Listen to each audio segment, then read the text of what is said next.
Welcome back to Zoom. YouTube కమ్యూనిటీలో ఒక batch ఉంది. ఈ బ్యాచ్ వాళ్ళ సెల్ఫిష్ రీజన్స్ తో డబ్బుల కోసం జనాల మీద ఫాల్స్ ప్రాపగేండాలు రుద్దుతూ మధ్య మధ్యలో ఏం తెలియనట్టు అవేర్నెస్ వీడియోస్ చేస్తూ జనాల్లో వీళ్ళు మంచి వాళ్ళు అనే బ్రాండ్ పెంచుకోవడానికి తెగ ట్రై చేస్తున్నారు. ఈ గుంటనక్క బ్యాచ్ లో one of the OGs original గాంజాయ్ తులసి చందు. ఈవిడ్ని ఎన్నిసార్లు ఎంతమంది ఈవిడ చేసే పనులు తప్పు అని చెప్పినా అవేమీ పట్టించుకోకుండా ఈ so called independent journalist time to time ఆమె స్వార్థం కోసం జనాలతో చాలా డేంజరస్ గేమ్స్ ఆడుతూ వచ్చింది. కానీ ఈసారి ఆమె చేసిన వీడియోస్ తో లైన్ క్రాస్ చేసేసిందనే చెప్పాలి. ఫస్ట్ ఆఫ్ ఆల్ అసలు ఈ తులసి చందు గురించి తెలియని వాళ్ళ కోసం ఒక చిన్న ఇంట్రొడక్షన్ ఇస్తాను. ఈవిడ పేరు తులసి చందు. ఇంతకు ముందు ఈవిడ 2-3 న్యూస్ ఛానల్స్ లో వర్క్ చేసి బయటకు వచ్చేసి ఆమెను ఆమె ఒక ఇండిపెండెంట్ జర్నలిస్ట్ గా డిక్లేర్ చేసేసుకుని తులసి చందు అనే ఒక పేరుతో యూట్యూబ్ ఛానల్ ని స్టార్ట్ చేసింది. మన చుట్టూ జరిగే ప్రతి విషయం మీద ఆవిడ పర్స్పెక్టివ్ చెప్తున్నా అన్న పేరుతో జనాలని మిస్లీడ్ చేస్తూ మన దేశాన్ని నాశనం చేయాలనుకునే ఎక్స్ట్రీమ్ ఎజెండాస్ ఉన్న మనుషులతో కలిసి ఈవిడ పని మొదలు పెట్టింది. ఆవిడ చేసే ప్రతి వీడియోలోనూ ఏదో ఒక రకంగా ప్రతిసారి ప్రతి విషయానికి ఈధర్ సనాతన ధర్మాన్ని లేదా బీజేపీని టార్గెట్ చేస్తుంది. కానీ ఎప్పుడు కూడా కాంగ్రెస్ ని అలాగే వేరే మతాల గురించి మాత్రం ఎప్పుడు మాట్లాడలేదు. ఈవిడ చూపిస్తున్న ఈ సెలెక్టివ్ హేట్ ప్రూఫ్స్ తో సహా ఇదివరకు చేసిన వీడియోస్ లో నేను బయట పెట్టడం జరిగింది. చూడని వాళ్ళు ఎవరైనా ఉంటే తప్పకుండా ఈ వీడియో చూసిన తర్వాత అవి కూడా చూడండి. దాన్ని బట్టి అసలు మిమ్మల్ని ఈ బ్యాచ్ ఏ రకంగా ట్యూన్ చేసి మోసం చేస్తున్నారో మీకు ఒక క్లారిటీ వస్తుంది. ఆమె రీసెంట్ గా ఇప్పుడున్న యూత్ ని అదే జెన్ జీని టార్గెట్ చేస్తూ 2 వీడియోస్ చేసింది. నిజంగా ఈమె మాటల్ని ఆ వీడియోస్ చూసేసి మన జెన్ జీ సీరియస్ గా తీసేసుకుంటే మన దేశం ఈ పార్టీకి అల్లకల్లోలం అయిపోయేది. అది ఎలాగో ఏంటో ఈ వీడియోలో మీకు అర్థమయ్యేలా చెప్తాను. ఒకసారి ఇది ఇమాజిన్ చేసుకోండి. ఒక మంచి ఫాలోయింగ్ ఉన్న ఇన్ఫ్లుయెన్సర్, మంచి వ్యూవర్షిప్ ఉన్న ఆవిడ తన ఛానల్లో మన ఇండియన్ యూత్ ని అడ్రస్ చేస్తూ మనకి ఇప్పుడున్న గవర్నమెంట్ అసలు మంచిది కాదు, దాన్ని మనం ఎలాగైనా మార్చేయాలి, బట్ నిజంగా దాన్ని మనం మార్చాలి అంటే అందరూ అగ్రెసివ్ గా రోడ్స్ ఎక్కి బిల్డింగ్స్ ని షాప్స్ ని తగలబెట్టి అందరి ప్రాణాలు తీస్తూ వైలెంట్ గా ప్రొటెస్ట్ చేస్తేనే ఈ ప్లాన్ వర్క్ అవుతుంది, మన దేశానికి మంచి జరుగుతుంది, అలాగే మీరంతా కూడా హీరోస్ లా పిలువబడతారంటే ఏం జరుగుతుంది? మన యూత్ లో ఒక 10% దీనికి ఇన్ఫ్లుయెన్స్ అయినా ఉన్న గవర్నమెంట్ డీస్టేబిలైజ్ అయిపోయి కంట్రోల్ చేయలేని వైలెన్స్ వల్ల మన ఎనిమీస్ కోరుకున్నట్టు మన దేశం నాశనం అయిపోతుంది. సో ఈ కాన్సిక్వెన్సెస్ గురించి తెలిసినా కూడా కావాలని మన యూత్ ని మ్యానిపులేట్ చేయడం కోసం తులసి చందు చేసిన ఈ 2 వీడియోస్ ని ఒకసారి చూడండి. ఒక వీడియో టైటిల్ ఏమో నేపాల్ జెన్జీ రెవల్యూషన్ ఎక్స్ప్లెయిన్ అని పెట్టి మొత్తం నేపాల్ లో జరిగిన దారుణాలన్నింటినీ సమర్థిస్తూ ఈ యూత్ చేసిన అల్లర్లన్నీ కరెక్టే అని చెప్తూ 2000కి పైగా ఇంజూర్ అయ్యి 72 చనిపోయినప్పటికీ ఇంత నష్టం జరిగినా ఇవిడ అక్కడ జరిగిన అన్నిటినీ సమర్థిస్తూ ఇది జెన్జీలకి ఒక గెలుపు అన్నట్టు చెప్తూ వైలెన్స్ ని గ్లోరిఫై చేసింది. కానీ ఇలా చేస్తూ ఆమె చాలా విషయాలను దాచేసింది. ఆ ప్రొటెస్ట్ వల్ల నేపాల్ కి చాలా నష్టం జరిగింది. నేపాల్ ఎకానమీ కంప్లీట్ గా పడిపోయింది. స్కూల్స్ అలాగే హాస్పిటల్స్ మూతపడ్డాయి. టూరిజం మొత్తం కూడా కొప్పుకోలిపోయింది. దాంతో వీళ్ళ రెవెన్యూ జీరో అయిపోయింది. ఈ జెన్జీ చేసిన ప్రొటెస్ట్ వల్ల అప్పుడున్న గవర్నమెంట్ రిజైన్ చేసేసిన తర్వాత ఇంటరిమ్ గవర్నమెంట్ పవర్ లోకి వచ్చింది. వైలెన్స్ ఆపడానికి నేషనల్ వైడ్ గా కర్ఫ్యూ విధించారు. ఎక్స్పర్ట్స్ చెప్పడం ప్రకారం అక్కడికి మిలిటరీ రూల్ కూడా వచ్చే అవకాశం ఉందని. కాబట్టి ఈ తులసి చందు చెప్తున్నట్టు నేపాల్ యూత్ కి ఇది గెలుపు కాదు, ఇన్ఫాక్ట్ వాళ్ళ జీవితాలని వాళ్ళే గందరగోళంలోకి నెట్టేసుకున్నారు. బట్ ఈవిడ మాత్రం తన వీడియోలో స్టార్టింగ్ లో ఏదో హీరోయిక్ స్టోరీ అన్నట్టు యూత్ అక్కడ పార్లమెంట్ ని తగలబెడుతున్నట్టు, ప్రైమ్ మినిస్టర్ అలాగే మినిస్టర్ ఇళ్లని తగలబెడుతున్నట్టు, అక్కడ మినిస్టర్స్ ని తరిమి కొట్టారని చెప్తూ తర్వాత ఈ యూత్ ని చిరుత పులులతో కంపేర్ చేసి హైప్ ఇచ్చేసింది. ఇదంతా జెన్జీ చేసిన ఒక గొప్ప అచీవ్మెంట్ అని పోర్ట్రే చేసింది. దీని వెనకాల ఎజెండా ఏంటంటే ప్రెసెంట్ మన ఇండియన్స్ కూడా ఏదైనా నచ్చకపోతే ప్రొటెస్ట్ చేసి వైలెన్స్ తో దాన్ని తొక్కేయాలి అని చెప్పి మన యూత్ మనసుల్లో ఇలాంటి వైలెంట్ ఐడియాస్ ని ప్లాన్ చేస్తుంది. దాని ద్వారా ఇప్పుడున్న గవర్నమెంట్ ని కూల్చడమే వీళ్ళ గోల్. దీన్నే సైకలాజికల్ మ్యానిపులేషన్ అంటారు. ఏదైనా గొడవలో ఎక్సైటింగ్ పార్ట్స్ ని చూపించేసి జనాలందరినీ హైలోకి తీసుకెళ్లిపోయి జనాలని గొడవల్లోకి రెచ్చగొట్టడం. దాని వల్ల వచ్చే కాన్సిక్వెన్సెస్ అలాగే డ్యామేజెస్ గురించి మాత్రం వీళ్ళు మాట్లాడరు.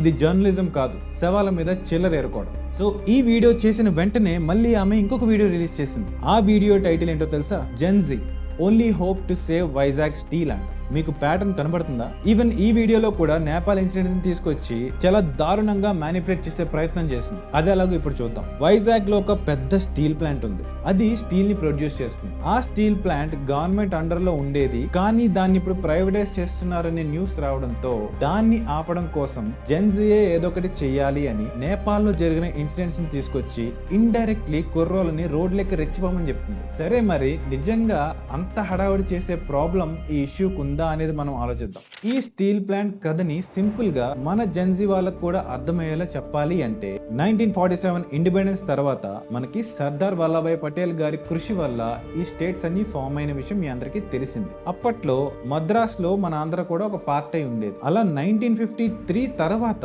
మద్రాస్ నుంచి మన ఆంధ్రప్రదేశ్ స్టేట్ విడిపోయింది. కానీ అలా విడిపోయిన టైంలో మన దగ్గర ఏ రకమైన ఫ్యాక్టరీస్ గానీ జాబ్స్ గానీ లేవు. ఇండియాకి బాగా ఇంపార్టెంట్ అయిన స్టీల్ ప్లాంట్స్ అన్ని కూడా కేవలం నార్త్ ఇండియాలో ఉన్న రూర్కెలా, భిలాయ్ అలాగే దుర్గాపూర్ ఈ ఏరియాస్ లో మాత్రమే ఉండేవి. సౌత్ కి ఒక్క స్టీల్ ప్లాంట్ కూడా ఉండేది కాదు. అప్పుడు 1960లో తెన్నేటి అమృతరావు అనే ఫ్రీడమ్ ఫైటర్ అలాగే అప్పటి ఎమ్మెల్యే మనకి కూడా ఒక స్టీల్ ప్లాంట్ రావాలి అని ఆమర నిరాహార దీక్ష చేశారు. అదే టైంలో గుంటూరు అలాగే కృష్ణా డిస్ట్రిక్ట్స్ లో నుండి ఉన్న స్టూడెంట్స్ తో కూడా స్ట్రైక్స్ స్టార్ట్ చేపించి రాస్తారోకోలు చేపించి ఇలా ఇంకా చాలా చేశారు. అలా చాలా రచ్చ జరిగింది. ఇన్ఫాక్ట్ పోలీసులు ఫైరింగ్ కూడా చేయాల్సి వచ్చింది అండ్ దానిలో 32 మంది చనిపోయారు. ఇంకా ఆ ప్రెజర్ తట్టుకోలేక అప్పటి రూలింగ్ గవర్నమెంట్ అయిన కాంగ్రెస్ పిఎం అయిన ఇందిరాగాంధీ 1970లో మనకి స్టీల్ ప్లాంట్ అప్రూవ్ చేశారు. అది సోవియట్ సహాయంతో 1992లో బిల్డ్ చేయడం జరిగింది. కాకపోతే ఇక్కడ మనం తెలుసుకోవాల్సిన విషయం ఏంటంటే మన దగ్గర ఉన్న స్టీల్ ప్లాంట్ ని వేరే ప్లాంట్స్ తో కంపేర్ చేస్తే అంటే companies like steel authority of India limited, short గా సెయిల్, ఇదే the largest public steel produce చేసే కంపెనీ. అలాగే టాటా స్టీల్, ఇంకా చాలా ఉన్నాయి. వీటితో కంపేర్ చేస్తే మన వైజాగ్ లో ఉన్న స్టీల్ ప్లాంట్ ఒక పెద్ద ఫెయిల్యూర్ అని చెప్పాలి. అంటే మన స్టీల్ ప్లాంట్ కి వచ్చే ఇన్కమ్ కన్నా అయ్యే ఖర్చు ఎక్కువైపోయింది. దానికి రీజనే ఈ క్యాప్టివ్ మైన్స్ అనేవి లేకపోవడం. క్యాప్టివ్ మైన్స్ అంటే ఇప్పుడు ఏదైనా స్టీల్ ప్లాంట్ కి స్టీల్ ప్రొడ్యూస్ చేయాలి అంటే దానికి కావాల్సిన రా మెటీరియల్ ఏంటి? Iron ore. ఈ వేరే కంపెనీస్ ఏం చేస్తున్నాయంటే వాళ్ళు సొంతంగా క్యాప్టివ్ మైన్స్ ని ఎక్వైర్ చేసుకుని వాళ్ళే మైనింగ్ చేసుకుని ఐరన్ ఓర్ ని ఎక్స్ట్రాక్ట్ చేస్తూ ఆ రా మెటీరియల్ ని యూస్ చేసుకుని ఈ స్టీల్ ని ప్రొడ్యూస్ చేస్తున్నారు. దాని వల్ల వీళ్ళకి ప్రొడక్షన్ కాస్ట్ చాలా తగ్గిపోయింది అండ్ అలాగే వాళ్ళు బెస్ట్ ప్రైజెస్ కూడా వీళ్ళు స్టీల్ ని అమ్మగలుగుతున్నారు. ఎటొచ్చి మన స్టీల్ ప్లాంట్ విషయానికి వస్తే మనకి ఈ క్యాప్టివ్ మైన్స్ అనేవి లేవు. సో మనం ఎక్కువ కాస్ట్ పెట్టి మార్కెట్ నుండి ఈ ఐరన్ ఓర్ అనే రా మెటీరియల్ ని కొనుక్కోవాల్సి వస్తుంది. అందుకే ఈ ప్రైసెస్ అనేవి మ్యాచ్ కాక లాస్ లోకి వెళ్ళిపోతుంది. సో ఇలా జరిగే డ్యామేజ్ ని ఆపడం కోసమే ఈ ప్రైవేటైజేషన్ అనే కాన్సెప్ట్ ని ముందుకు తెచ్చింది గవర్నమెంట్. ఇదంతా యాక్చువల్లీ ఎప్పటి నుంచో జరుగుతుంది. ఈ మేజర్ లాసెస్ అలాగే ఆపరేషన్స్ లో ఇబ్బందులు ఇవన్నీ 2004 నుండి 2014 అంటే యూపీఏ గవర్నమెంట్ మన మన్మోహన్ సింగ్ గారు ప్రైమ్ మినిస్టర్ గా ఉన్నప్పుడే ఇవన్నీ ఉన్నాయి. మోర్ ఓవర్ మనకి క్యాప్టివ్ మైన్స్ ఇవ్వాలి, అనంతపురం అలాగే ప్రకాశం డిస్ట్రిక్ట్స్ లో పొటెన్షియల్ సైట్స్ కూడా ఉన్నాయని అడిగినప్పుడు ఎటువంటి అలోకేషన్ కూడా జరగలేదు. దానికి రీజన్ ఎన్వైరన్మెంటల్ క్లియరెన్స్ రాకపోవడం, అలాగే పాలసీ డిలేస్, స్టేట్ డిస్ప్యూట్స్ ఇవన్నీ ఉండడం వల్ల